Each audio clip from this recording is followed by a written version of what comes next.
I probably would just in the middle of it. We could be talking about something so peaceful as, oh wow, there's this type of bug in the high grass fields of Savannah, and just bang it out. Yeah.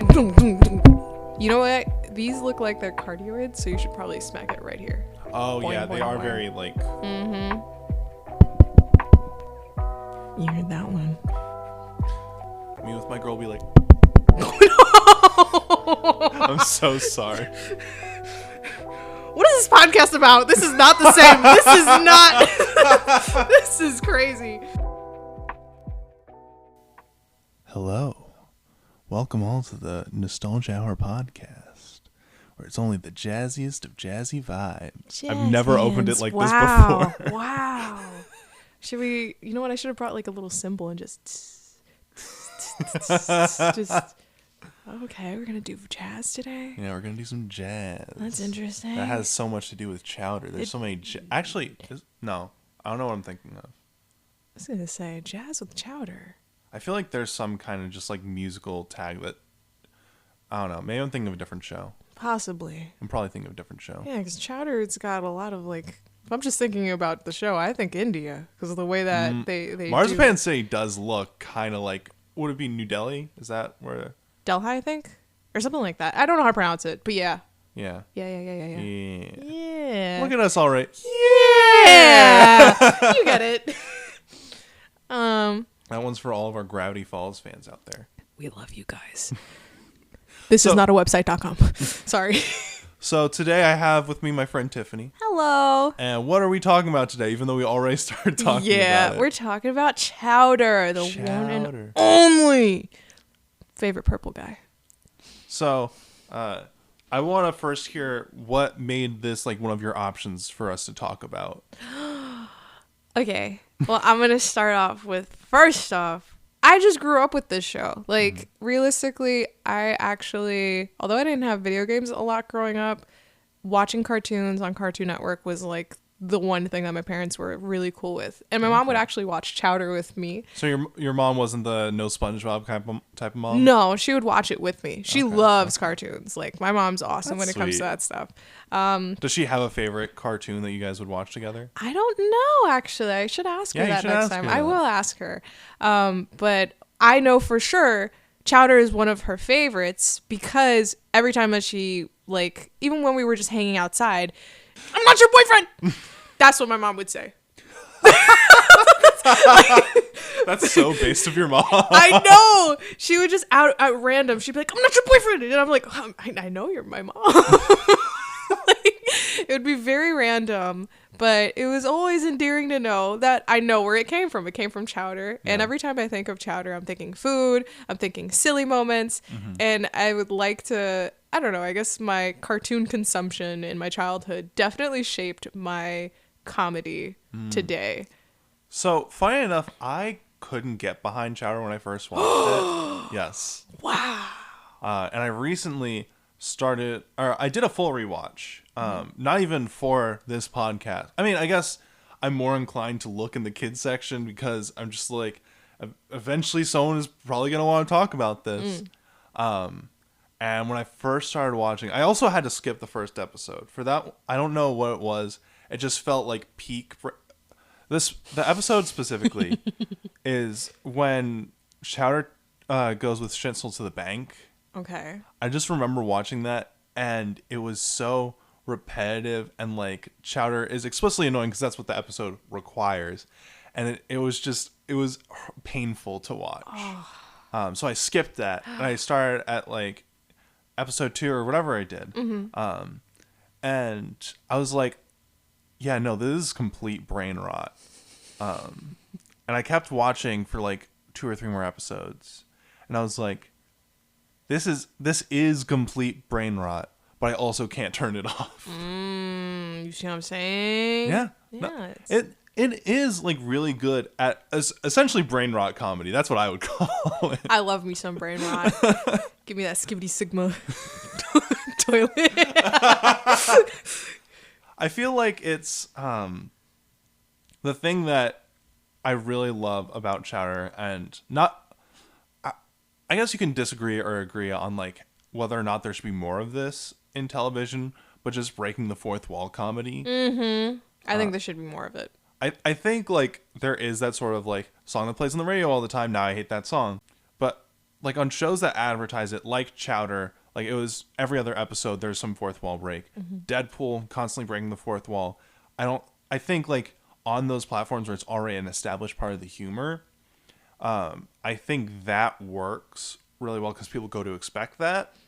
But I think if it's not part of your MO and then you start to do it a lot, that's when you see diminishing returns. I say as someone who wrote a play, and just like me and my friend Jeffrey, we constantly wanted fourth wall breaks, but it also wasn't supposed to be advertised that way, at least in certain parts. Yeah. So I think that got some criticism. And so like, I guess that's why I was like more acutely aware of like how and where it works, but I don't know. I know, I agree. I think. What are your thoughts on fourth wall breaks? I love them, but it has to be done tastefully. If you do it too repetitively. I don't know why you call Chowder tasteful. It's a show with a lot of food. I mean, technically, you should call it tasteful. That's true. Just based on that, you know? Yeah. You know what I'm saying? But I think the way they do fourth wall breaks, I think there's a few fourth wall breaks in Gumball also. The Amazing World of Gumball. Yeah. Which is, they took it off of Max and I'm so upset. Like that became my new background show because Chowder I went through quickly. It's 3 seasons long and I think each episode is just one 11-minute thing instead of 2. So I think Chowder does it. I know rewatching Billy and Mandy, which we're going to talk about, that's also broken up into 2 in one episode. But I think Chowder is just a string of 11-minute episodes, which I think makes the seasons even shorter than that. But I could be wrong. But Gumball, it's like 6 seasons long. Yeah. And even if it's not 2 in an episode, it's still like 40 episodes worth per season. So a lot of time. And I was season 4 or 5, and they just took it off of Max. I'm like, ugh. But I'll talk about more Gumball on a Gumball themed episode because it's going to happen. I don't know who with, but it's going to happen. It needs to happen. That's too. You have to. As per Chowder, I think they do the fourth wall breaks pretty good. I think I enjoy seeing it happen, but I don't like it actually when fourth wall breaks happen too frequently. If it was like an episode of just all fourth wall breaks, it would be. I would probably say unwatchable. Possibly, unless somehow I would love to see that happen, actually, now that you mention it. A whole episode of just a bunch of fourth wall breaks, but done well. Because it sounds very difficult. But if somebody could manage to do it, I could see that being like an iconic episode that people would probably take ideas from. So, what is your favorite Chowder or fourth wall break, if you remember any? No. You don't? No, I don't remember my favorite fourth wall break. I think my favorite is there's an episode where Truffles was sick, so someone had to be in charge of the money. Yeah. And they spent all of it. And they're like, we can't afford to pay the animators anymore. Oh, snap, I do remember this. So we just see all the voice actors, and they do a car wash in the middle of the episode to be able to afford the animators again. I forgot about that, but I'm so happy you mentioned it because I'm like seeing the actual episode play out in my head. Holy crud. Which is how I found out that Tara Strong voices Truffles. Yes. Like, I view her mostly as the person who does children's voices. Not after Truffles. I think that's how I knew. That's how I discovered her in the first place, was through Truffles for me. I think I found out more about voice actors because I love watching those videos where you see the voice actors in the voice acting studio. Yes. So I just get those naturally. Sometimes I'll look for them. But if you're not, especially as a kid, you're probably not thinking that way yet. Again, I didn't watch Chowder until an adult, really. So like for an episode to show you the voice actors makes sense. That would be a lot of children's first experience with the idea of voice actors to begin with. I'm a baby. Yeah, holy crud. That was awesome. I didn't even think about that fourth wall break. That did happen in that episode. I could tell you one of my favorite characters. Okay. Kimchi. Ooh. Yes. Actually, I was playing D&D last Saturday, and I cast gaseous form myself. Okay. And you can't talk or like communicate. So I just started doing a bit where just like I would, as everyone else is talking, going. Apologies for the listeners. Just know that Joey, he's got his butt cheeks on the mic right now. It's definitely what's happening. It's a little too intense for... I ate a lot of refried beans for this. Oh, yeah. This morning was really intense. So, yeah, kimchi. Mm-hmm. Do you remember we meet Kimchi's family? No. Yeah. We meet Kimchi's family. I think it's season 3. And Kimchi gets arranged marriage by his parents. And so they're asking Kimchi to come home. And it's like a whole conflict of like, Chowder doesn't want to lose Kimchi. 'Cause I think he may consider Kimchi his best friend. Yes. / pet. And for whatever reason, the Kimchi, not only, they live in an alligator or a crocodile, one of the two. Okay. In the swamp. That's where he met Kimchi. And so they're eating dinner inside this alligator, whatever. And they have a butler that just looks and sounds like Chowder. Who basically just like insults Chowder for taking this individual that has its own cognition and everything and keeping it in a cage like a pet.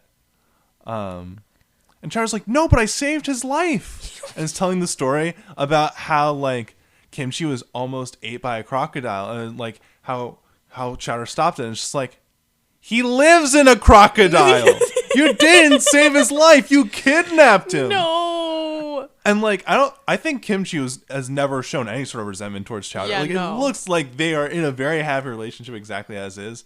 And should I spoil the end of that episode? Homie, this is a Chowder nostalgia episode. If you don't know what Chowder's about, exit the room now. So it turns out that like the person that Kimchi was arranged to marriage is like a criminal.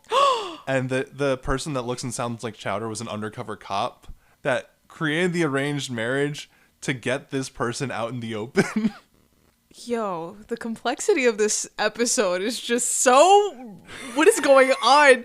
Kimchi.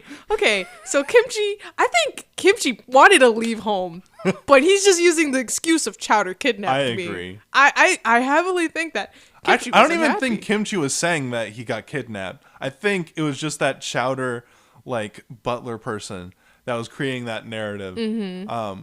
Which, like, now knowing that it's a species that is very sentient and lives their own lives and whatever. Yeah. Is a fair assumption to make. But I don't think Kimchi ever threw Chowder on the bus. I don't think Kimchi wouldn't do that. Kimchi's a homie. Kimchi is the homie. Doesn't Chowder like straight up ride Kimchi sometimes? I wouldn't be surprised, but I don't explicitly remember it.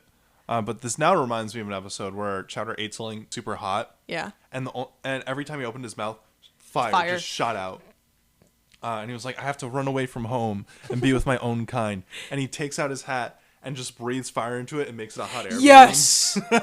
Chowder's creativity, I think, is one of the best The show or the thing. character? The character. Because I would say both, but yeah. Oh, well, yeah. Both. Because oh man, there's so many things I could talk about. I could talk about the fact that, well, number one, what you just mentioned, turning his hat into a hot air balloon for a second. Also, the fact that the show itself brings claymation out of nowhere into episodes. That's the thing. Not jazz, puppetry. That was the thing that I did not expect. That is in every single episode. Because even if, like, usually they'll have some puppets in, like, 1 in every 3 episodes. Mm-hmm. But every episode ends with, like, a puppet reenactment of the characters doing something. Yup. Like, that's what goes over the end credits. And I love it. So there's some big puppet fans in the Chowder animation team. Good!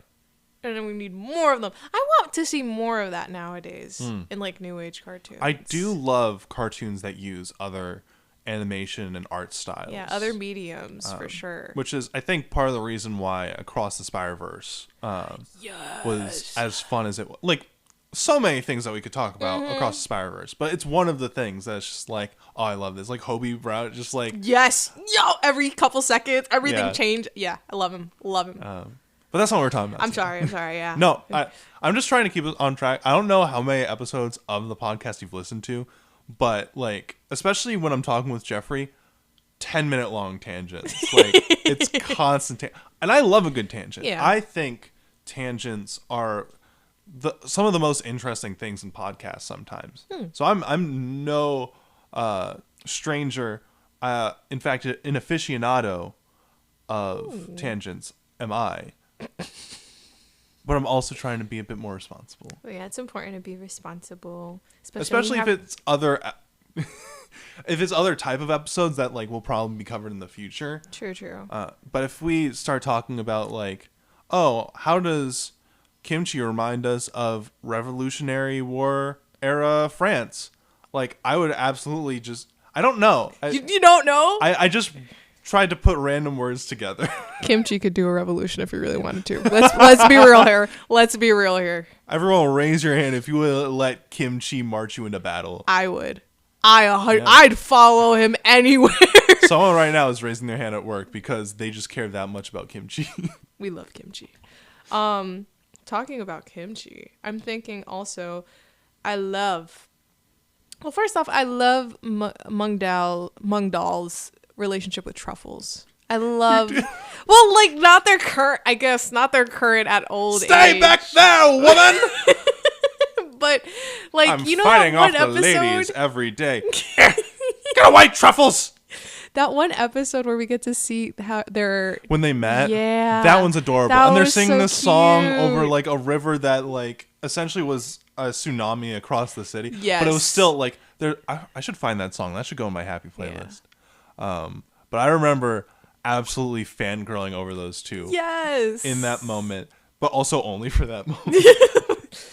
It's cute. I like them. And even I like the fact that they don't shy away of, hey, it started this way and this is where we're at now, where we could just yell at each other from across the room. The thing is, I think they both don't find each other attractive at all. Like, I think they both made fun of each other's appearances. Oh, no. I feel like that's like a lot of people's relationships, though. I don't know. I've definitely seen relationships just like, yeah, he's not the most attractive, but he has a nice personality. It's not something you see often, but I've seen it once or twice. Oh, dang. I see it a lot. You have some good people around you, because I've met so many people who say the opposite, who are like, yeah, we've been together for like 30 years. He always has stinky feet and he doesn't wash them. And he just thinks that's a good idea to walk around the house without shoes on. Yeah. It's one of those, I don't know, either you don't know how to say it to them, or you said and they haven't changed anything, so you have to let your aggression out in some other way. And I think that doesn't make it less toxic, but I understand where it's coming from. 100%. I agree. I was going to say, I think that's where Truffles and Mungdal are at. Yeah. That's where they're at. And they're still together. They're still together. They got a business. I don't know if I'd call them happily together. I'm not in a place to comment on their marriage and whether or not they deserve a divorce. At the same time, I will comment on the fact that neither of them look happy in their relationship. Oh, I think they're good together. I think they should stick together because they don't want to deal with anybody else's anger. I'm sure there's a lot, yeah. But I also assume that they trust each other a lot. Like, he trusts her with the finances wholeheartedly. She tries to get the best out of Mungdal, usually through screaming and yelling at him. Yeah. But also, I can't imagine Truffles would show affection in much any other way. So Truffles is a Latina. But she's a good Latina. She handles all the finances. She's on top of it. She is a good wife and like business associate. Either way, you see, like she puts in that effort. Yeah, she does. Oh, the other thing I just remembered, you know that one episode where Chowder, I think, got hurt and he looks at Or no, he got hurt, and immediately Schnitzel runs to his aid, and he's wearing a nurse outfit and everything, and he's like, rada, rada, rada, rada, rada, rada, rada. And he's like helping Chowder out, and then Chowder's like, oh, thank you, Schnitzel, you're the best. And as soon as he says, you're the best, both Truffles and Mung look at each other. Everybody's jealous, and all of a sudden, they send freaking Schnitzel a long list that literally wraps around their whole I don't even know the guy's name. The guy who's holding the city that Chowder is living in.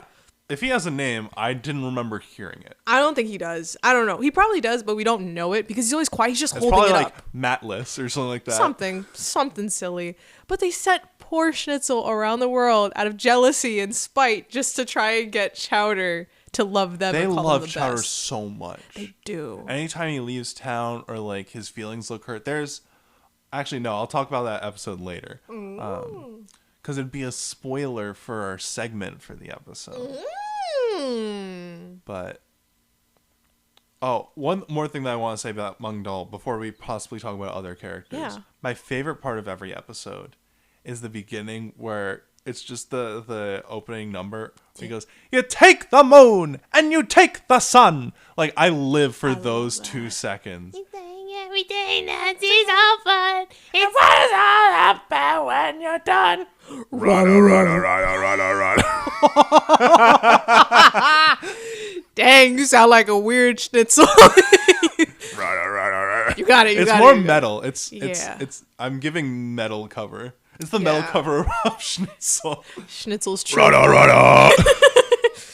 Turns out Schnitzel always wanted to be a part of Korn.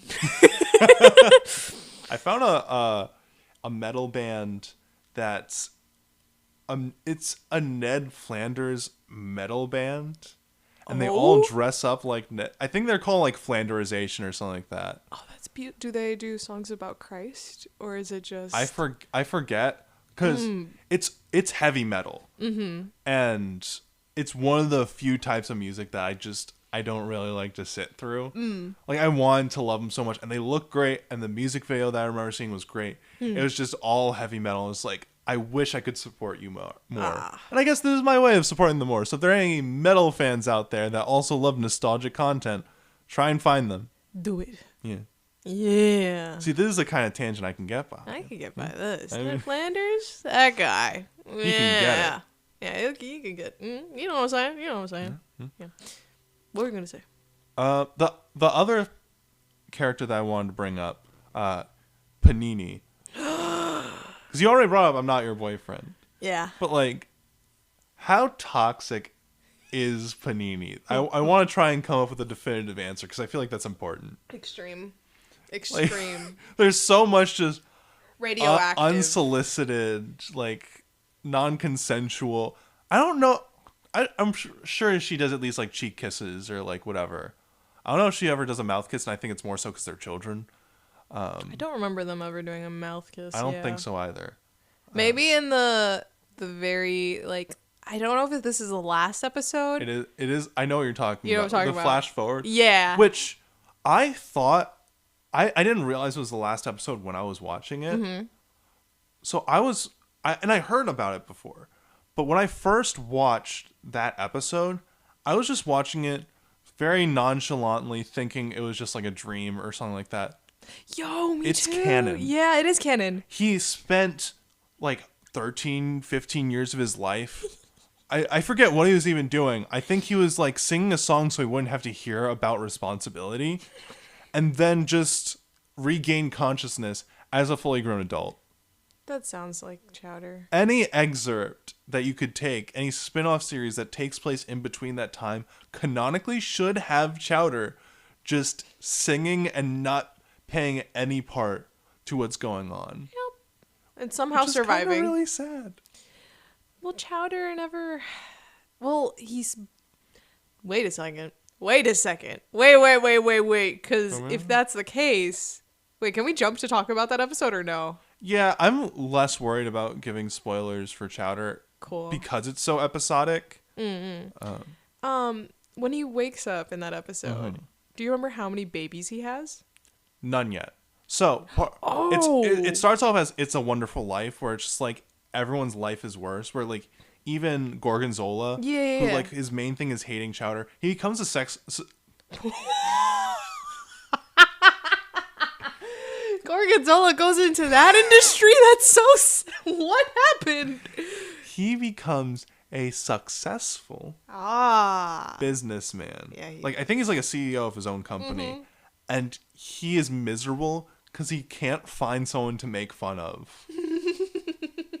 He's trying to. He like has this assistant that he makes fun of, but he's unsatisfied because it's not giving the same vibe of him making fun of Chowder. Oh my god, wasn't his assistant the apprentice dancer? No. It wasn't that. You're thinking of Ceviche. Yeah, I Which am. I want to talk about Ceviche too. But in the It's a Wonderful Life, I think Panini has her own place, her own bake shop, whatever you want to call it. Yeah.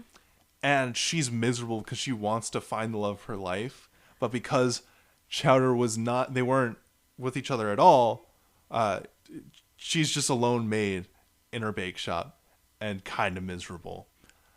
And then when they do like the episode finishes and they do like Where Are They Now? Yeah. Then it's like they have 100 children. Yeah. And she, I think, quits her job. Like she no longer owns a bake shop, which is maybe like if you want to quit your job and be a housewife and that's like what you want to do, I don't want to look down on that, but it feels like that she's losing her identity in motherhood. That's what it felt like to me. And that made me upset. And I wanted to bring this up so that the viewers can decide for themselves. Yeah, you guys think about that. Not me. Also, the schnitzel where he ends up, that's like, oh no, his life is so much worse, is he's married to Endive.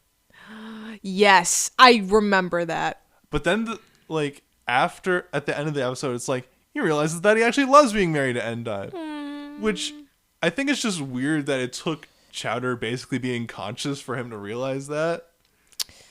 I think it's because if he was literally just humming that song that whole time, and then he, life happens, and then we skip again, I think he's maturing during that time frame. Who, Chowder? Or Chowder. I felt like I could be wrong. Great. I'll have to rewatch the episode because I only watched it once. Gotcha. And I wasn't giving a lot of attention because I assumed that none of it would be canon. Nope, it's all canon, dude. That was the most shocking episode for me as a kid. Oh yeah, I can imagine. I was like, what? He actually ends up with Panini? I was very shook. But at the same time, I was like, oh, I guess they did. They should. I don't know. I was very... The other thing that I want to talk about Panini and like how canceled she is or is not is how she treats Ceviche. Because Ceviche is in love with her. Yeah. I forgot that Ceviche was a character. Oh, it's sad. Yeah. Which he's just such a wholesome boy. Yeah. Like he's just talented and like supportive and whatever. And Panini very explicitly uses him. Mm-hmm. And like they give best friend vibes, but there's like a whole episode where Chowder has, I wouldn't call it a love interest, but it looks like a girl that he meets and they become like best friends. Mm-hmm. And Panini gets super jealous. Yeah. And Panini, I forget exactly what she says. Maybe I'll have written it down. So if there's any last thoughts that you have on Panini before I add this into the mix. She's hella canceled, okay? First off and foremost, Panini, cool character. Don't get me wrong. I'm a girl's girl. But Panini was going really wrong about it. You should not be smooching up on people without, consent, without even really knowing them at all. Chowder didn't want any of that. And he explicitly says it every single time. Yeah. I don't want you. It's such clear communication. Yes. Which is a great thing to show. It is. Children. Just be honest. Yeah. That's great. But I don't have written exactly what she says, but it's sort of like, should I use your huge crush on me in order to manipulate you and make Chowder jealous? Like she says something along those lines. Yeah. Nearly verbatim. Like saying that she knows that Ceviche has a huge crush on him, has not modified her behavior at all to sort of dissuade him from that. and is now very consciously going to use him on a temporary basis to make somebody else jealous. Yeah. That's pretty messed up. That's messed That's up. extremely messed up. Yeah.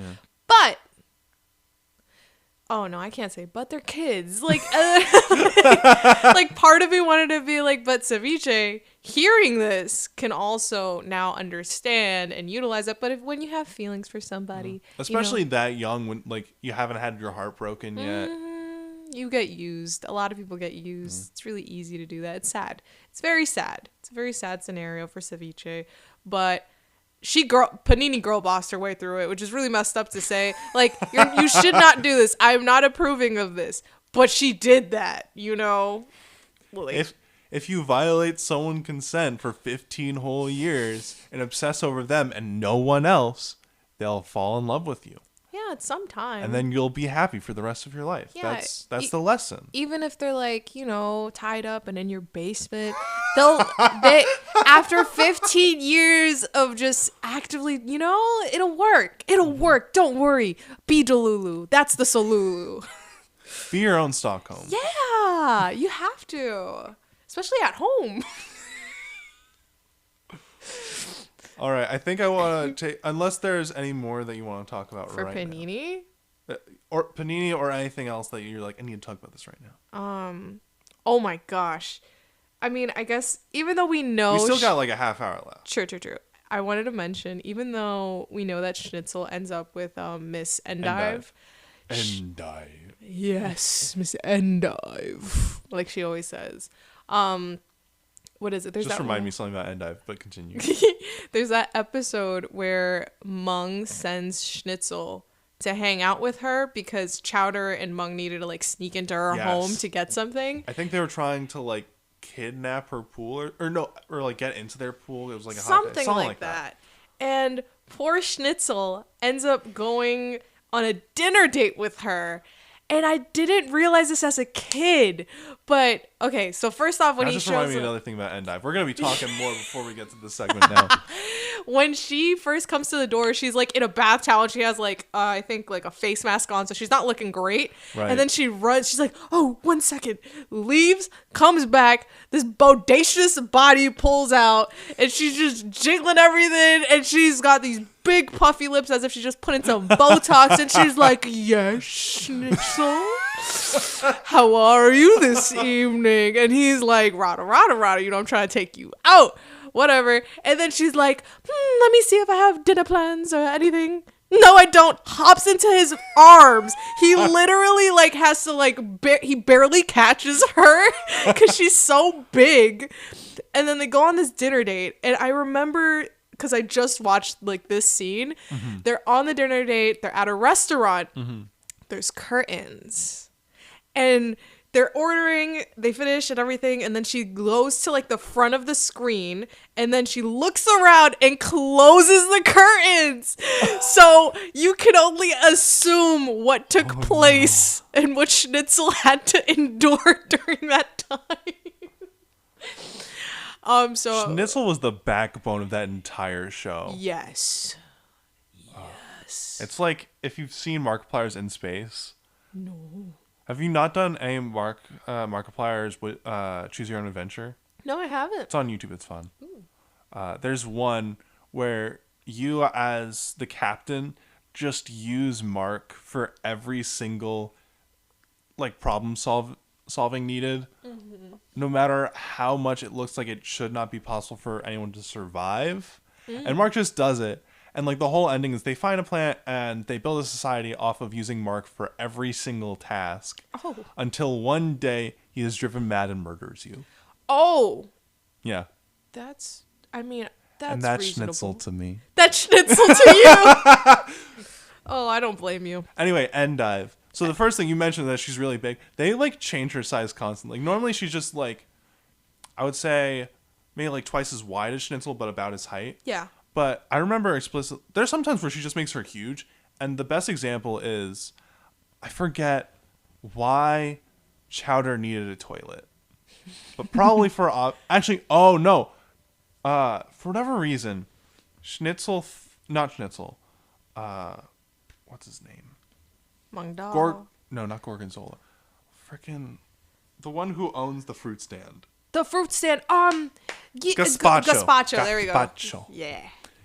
Gazpacho thinks that he killed Chowder. Yes.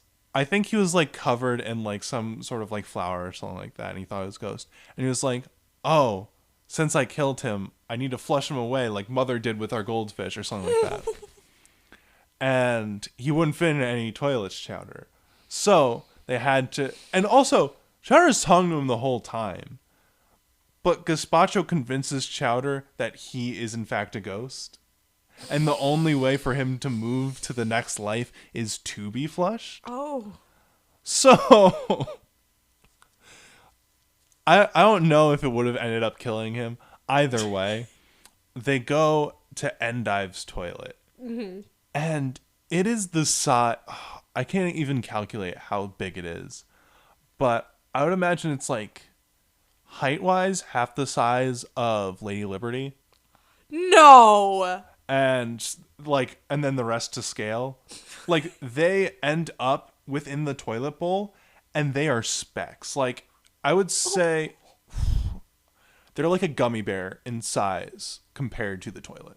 Jesus. And then Endive gets in because it's a sitcom, and her body is fit so that her butt would perfectly fit that toilet seat. Oh. So imagine how big she would be in comparison to our main cast members.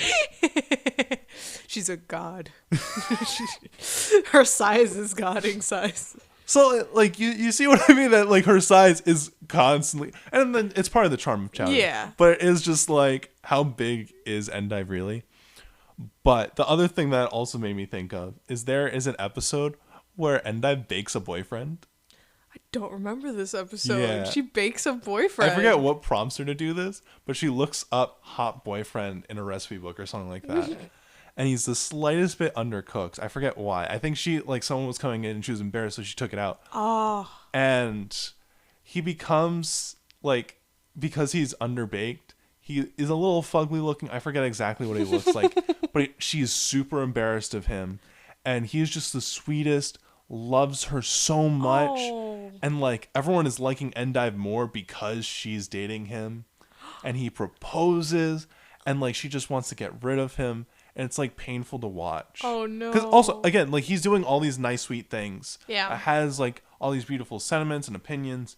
And just everybody loves this guy. And they're just like, wow, I can't, like...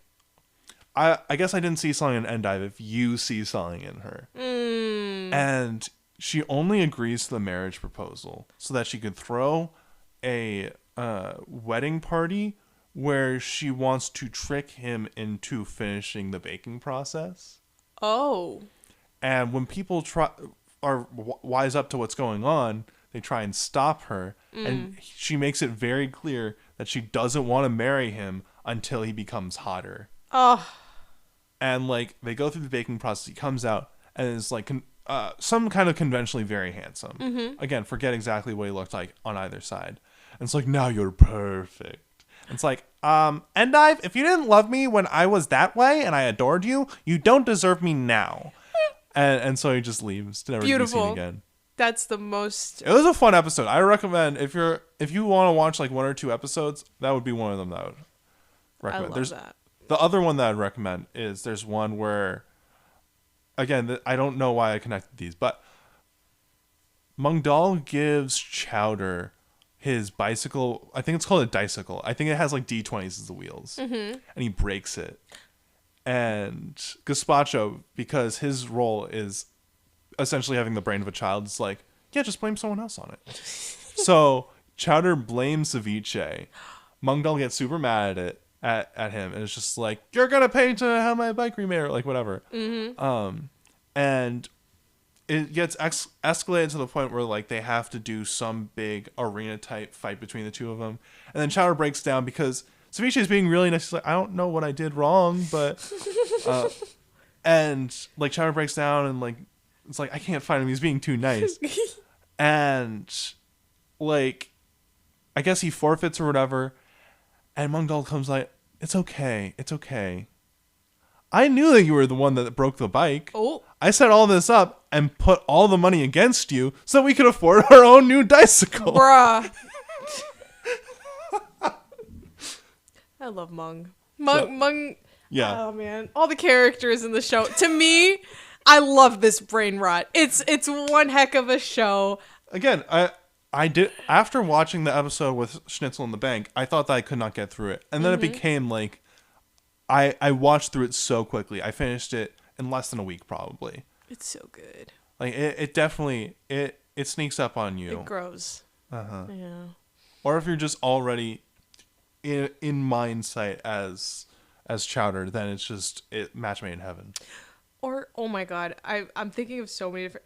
First off, I never understood what his purpose was, but Kiwi. Which one's Kiwi? Kiwi is like this puppet. Oh, This pink puppet. I forgot what he does, but to me it gives same in SpongeBob where it's like 2 hours later. Yeah. Like he just makes comments that are non-diegetic. And it's just like as like a funny little button to add to scenes. Got you. Well, I remember one funny character, but I don't know if I think he's only in one episode. Do you remember Chestnut? He looks like I remember the name. Oh, he's actually in a tiny. lot of episodes. He's in a lot, right? Like I'm not Yeah. bugging. I remember him He, from the episode when he used Mung as his home and boat or table. Something like that. He'll call just normal objects like parts of his living situation. Yes. Chowder loses his hat and he claims it as his home and will not give Chowder his hat back because he's like, you can't steal my home. Mm-hmm. And it actually turns into a whole side quest episode where it's just like, I'll only give you this if you give me that, and I'll give you that. Which also was fun and very brain rot. It was very classic Chowder fashion. He also like was the one running the test for like essentially the SATs of being a chef. And Mung Dol has to pretend to be a student to help Chowder cheat, even though he doesn't want. Chowder's like, I can do this. Oh. And so yeah, Chestnut shows up in at least 4 or 5 episodes.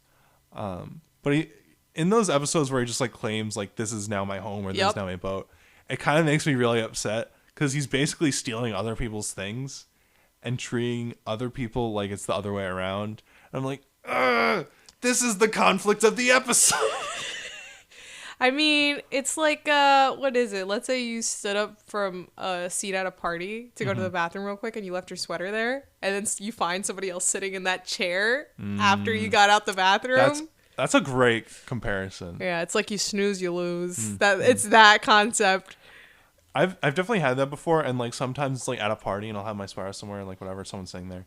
And then when I want to leave, I have to do that awkward thing of just not even asking. I think we all just instinctually pull at the thing so that they get the hint. Oh, Just like, I want to see if I can do this without bothering them. It's just like, oh, yeah, no, sorry. It's like, oh, yeah.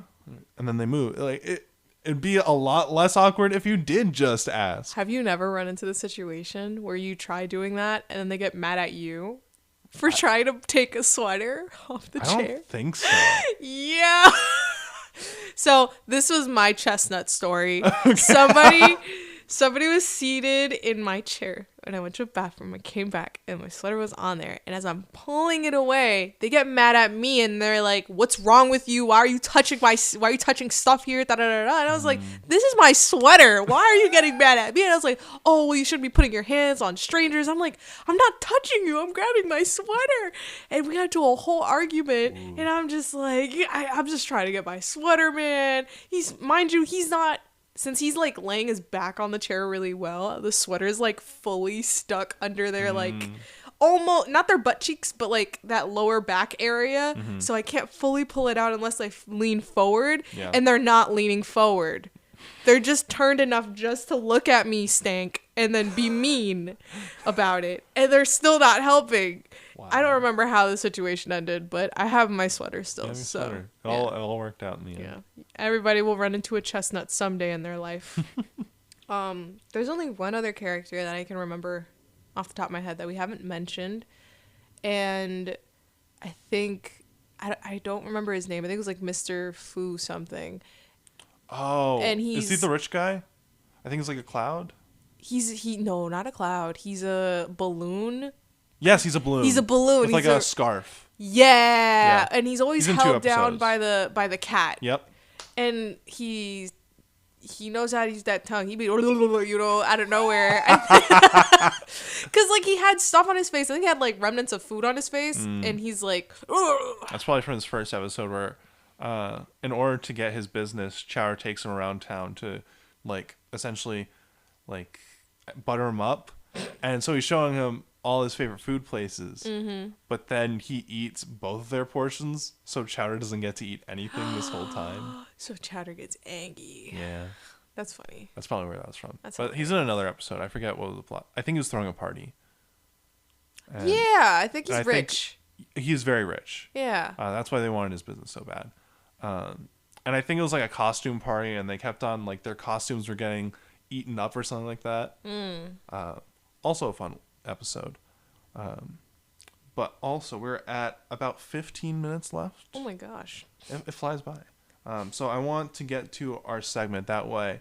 I don't think it'll take us the full 15 minutes, but just in case, it gives us time to breathe and talk through, and stay on time as best as possible.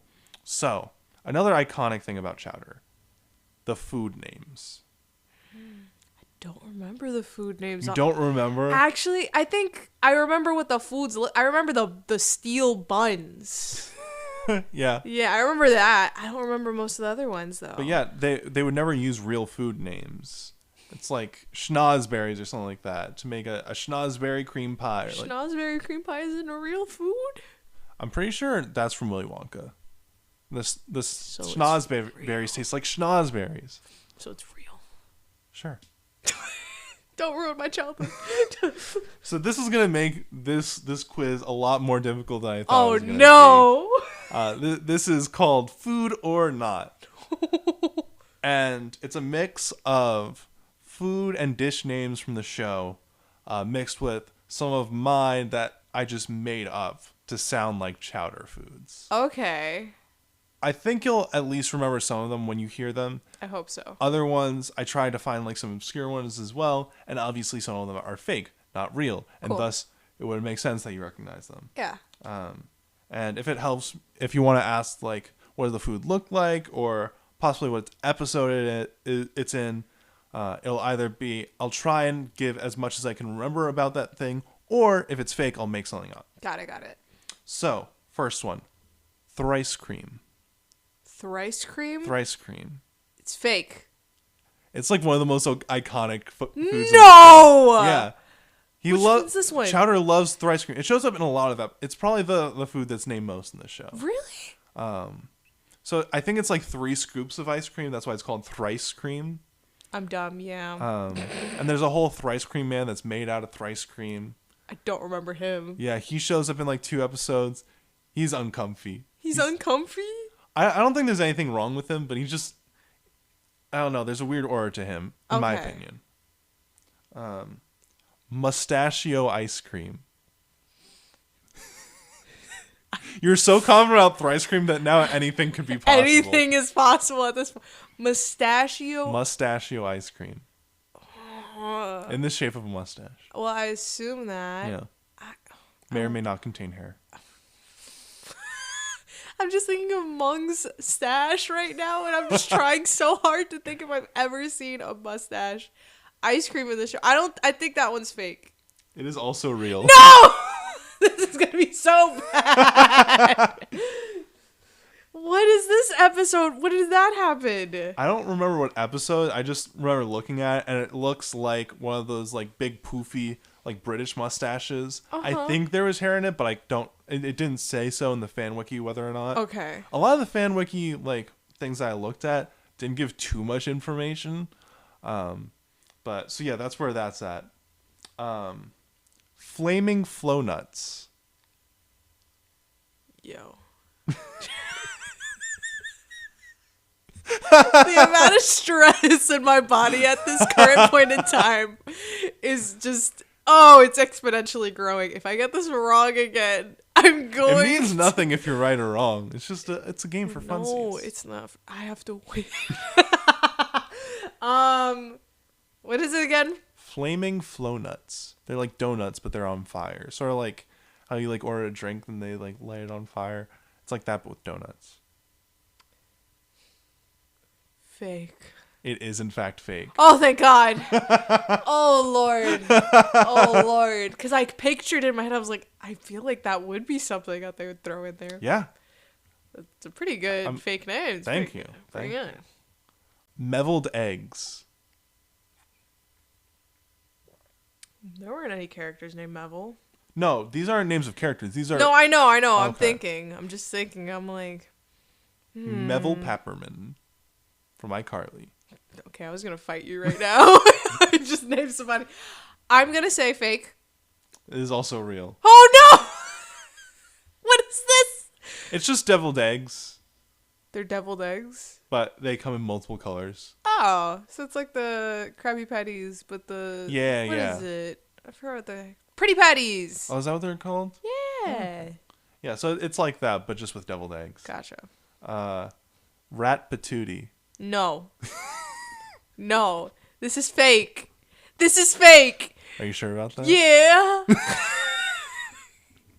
Rat patootie is in fact fake. Oh, God. Okay. I was like, don't tell me they just made a joke on Ratatouille and Chowder and I didn't know. Mussel sprouts. Yeah, okay, this is in the show. No, it's not. Oh, it's not! The first time you actually say something is real. It's not. No!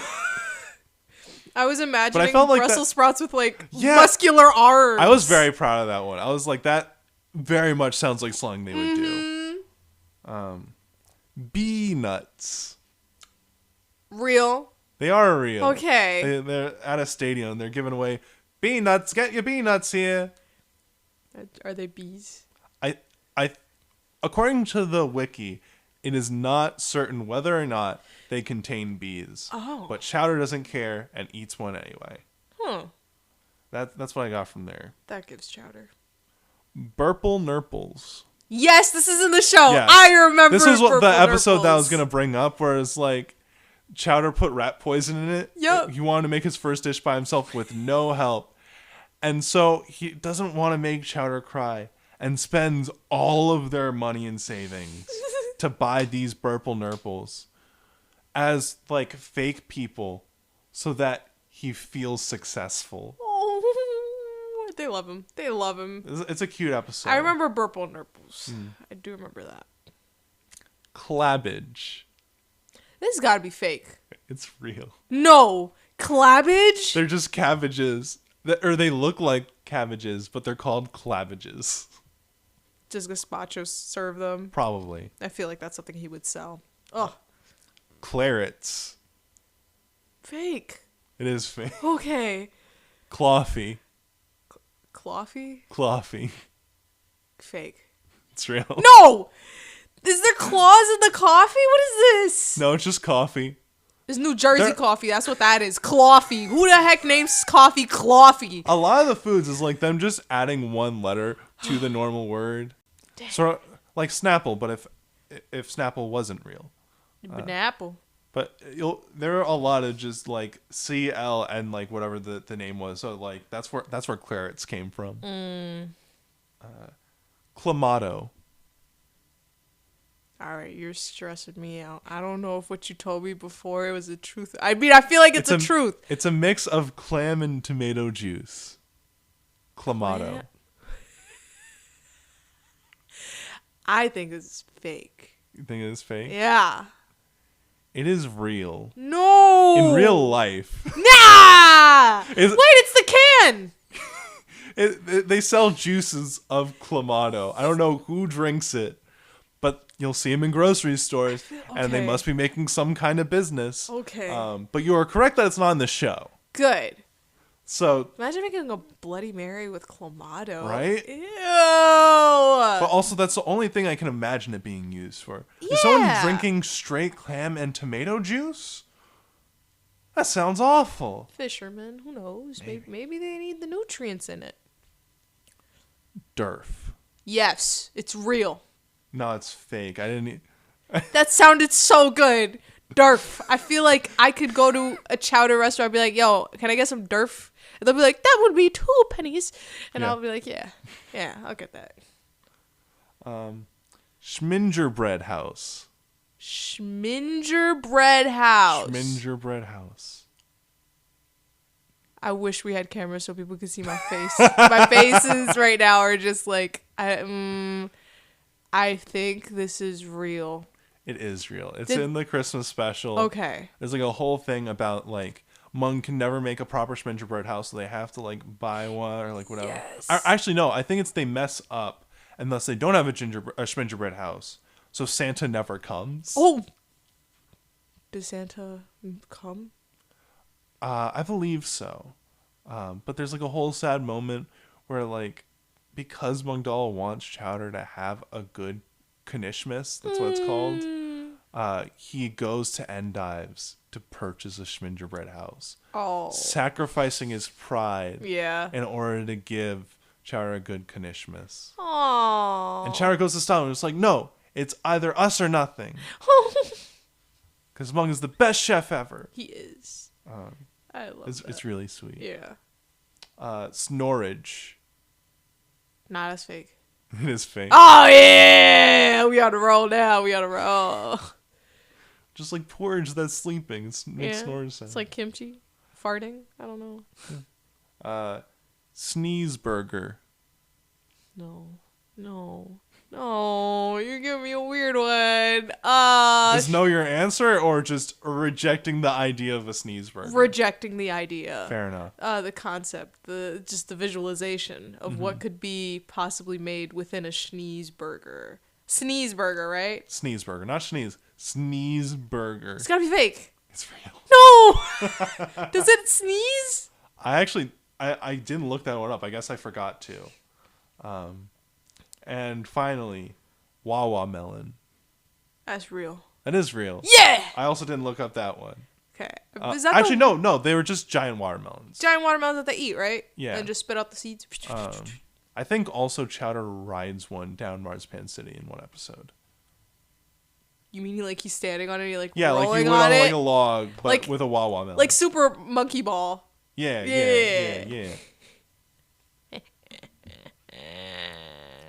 You stressed me out so much just now. I'm so sorry. No, it's okay. I It thought was that you would worth it. remember more of them. I didn't. You know, I think it's because I was so focused on just the character relationships and the fun that I just don't remember. I remember Purple Nurples Yeah. really well. Really well. I don't know why I remember those really well. But the other ones I was just like, I don't know. This sounds pretty real. This sounds pretty fake. Yeah. What about you, man? Oh. You don't know? Out of, who do you think was Chowder's best role model in the show? Ooh, best role model in the show. I think he has probably said that it's different people throughout the show. And I think it's definitely a contest between Schnitzel Mungdal and Gazpacho. I think I'd probably like what he truly feels. It would probably be Mungdal. I think because he wants to be a chef so bad, and he views him as the greatest chef in the world. Yeah. I think you'd pick him. I would probably say maybe Gazpacho. I feel like they get in a lot of like tag team like F ups together. So I think subconsciously it would probably be Gazpacho. That's my headcanon. But I think I would say for him, he would say Mungdal. I think I agree. Yeah. Because, what is it? Gazpacho and Chowder's relationship. It's really cute to see them, like, work things out together. Yeah. And, like, they're just so silly. And, like, Chowder always runs to him and asks him what to do. But I think it's more so because Chowder's relationship with Gazpacho is like an uncle, kind of, where you can run to this person and they're not immediately going to be like, you did bad. While if he ran to Mung, I think he's concerned of, oh no, I'm going to get reprimanded. Something's going to happen. Because he sees Mung not only as like who he wants to eventually become, but kind of like a dad. Yeah. Which is really cute to think about. Absolutely. Yeah. Where are Chowder's parents? Nobody needs to know. Is Chowder a Disney character? And by that, do I mean are his parents dead? Shh, don't worry about that. Don't worry about that. Also, we're at the end of our episode. So if there are any last thoughts that you have about Chowder, speak now or forever hold your spies. No, I love this little purple dude. He is awesome, and all the characters are really funny. These episodes are colorful. They bring, like, whenever I look back into my childhood, I'm thinking about the show, I just remember laughter a lot. And also being able to see so much color, just, it's something that is really very cool. lively city, and like even the foods are very creative. One thing I did forget to mention, which I'm going to mention right now, Right. I love their use of, I don't know what art this is called, but whenever Chowder moves, his clothing, the patterns. Oh yes, that is a very iconic thing. Where not just Chowder, like everything with like essentially a texture pack will essentially stay in place while people are moving. Yep.